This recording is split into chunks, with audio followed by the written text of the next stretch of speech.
माझ्या प्रिय विद्यार्थ्यांनो, आता आपण नफा तोटा वरील उदाहरणांचा सराव करू। बघा, या ठिकाणी सारणी आहे। या सारणीमध्ये उदा म्हणजे उदाहरणे, पहिलं, दुसरं, तिसरं, चौथं असे 4 उदाहरणं आहेत। खरेदी रुपयांमध्ये, खरेदी म्हणजे खरेदी किंमत आहे ही। विक्री रुपये, विक्री किंमत। मग आपल्याला इथे नफा की तोटा म्हणजे नफा झाला की तोटा झाला या ठिकाणी लिहायचं आणि किती रुपये झाला ते लिहायचं। तर पहा, पहिलं उदाहरण आहे 4500 रुपये खरेदी किंमत आहे त्याची आणि विक्री किंमत आहे 5000।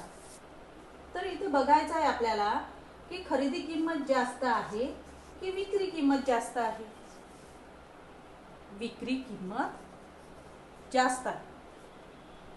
तर विक्री किंमत जास्त आहे म्हणजेच त्याला काय झालं, नफा। काय झालं त्याला, नफा। तर या ठिकाणी तुम्ही लिहायचं नफा, त्याला झाला नफा। आता किती रुपये झाला, किती रुपये नफा झाला कसं काढायचं, वजाबाकी करायची। बघा, या ठिकाणी नफ्याचं सूत्र विक्री किंमत वजा खरेदी किंमत। या सूत्रानुसार आपण 5000 मधून 4500 वजा करू तर किती राहिले, 500 रुपये। म्हणजे 500 रुपये काय झालं, त्याला नफा झाला। अशा प्रकारे ही सारणी तुम्हाला पूर्ण करायची आहे। या ठिकाणी खरेदी किंमत 4100 रुपये आहे आणि विक्री किंमत 4090 रुपये आहे। खरेदी किंमत 4100 रुपये आहे आणि विक्री किंमत 4090 रुपये आहे। कोणती रक्कम जास्त आहे, खरेदी किंमत जास्त आहे। खरेदी किंमत जास्त असली की काय होतो, तोटा। खरेदी किंमत जर जास्त होत असेल तेव्हा काय होत असतो, तोटा। तर या ठिकाणी तुम्ही तोटा लिहायचं आणि त्याची वजाबाकी करून किती रुपये तोटा झाला ते इथे लिहायचं। हे तुम्हाला सोडवायचं। त्यानंतर तिसरं उदाहरण बघा, 700 रुपये खरेदी किंमत, खरेदी आहे त्याची 700 आणि विक्री आहे 799। कोणती किंमत जास्त आहे, 700 मोठी आहे रक्कम की 799, विक्री किंमत 799 ही जास्त आहे।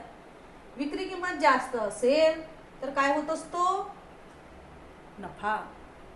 म्हणून आपण नफा लिहू या ठिकाणी आणि मग 799 मधून 700 वजा करून इथे त्या ठिकाणी नफा किती रुपये नफा झाला ते इथे लिहायचं। त्याचप्रमाणे हे चौथंही उदाहरण तुम्हाला करायचं आहे। मग इथे बघा, एक शाब्दिक उदाहरण बघू आपण। दुकानदाराने एक सायकल 3000 रुपयांना खरेदी केली व तीच सायकल त्याने 3400 रुपयास विकली तर त्याला किती नफा झाला, असं हे उदाहरण आहे। तर बघा, खरेदी किंमत किती आहे आपण लिहून घेऊ आधी। खरेदी किंमत आहे 3000 रुपये आणि विक्री किंमत किती आहे 3400 रुपये। आता बघा, इथे निरीक्षण करायचं, खरेदी किंमत जास्त आहे की विक्री किंमत जास्त आहे। कोणती किंमत जास्त आहे, विक्री किंमत। आणि विक्री किंमत जास्त असेल तर आपण काय झाला म्हणतो, नफा। म्हणून आपण मग इथे नफाचं सूत्र लिहू, नफा बरोबर विक्री किंमत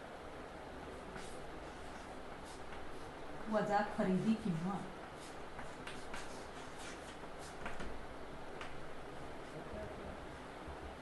विक्री किंमत आहे त्याची 3,400 मायनस खरेदी किंमत आहे 3,000, उत्तर आलं 400 रुपये. 400 रुपये काय आला? त्याचं सायकलीवर त्याला मिळालेला नफा. अशा प्रकारे उदाहरण सोडवायचं.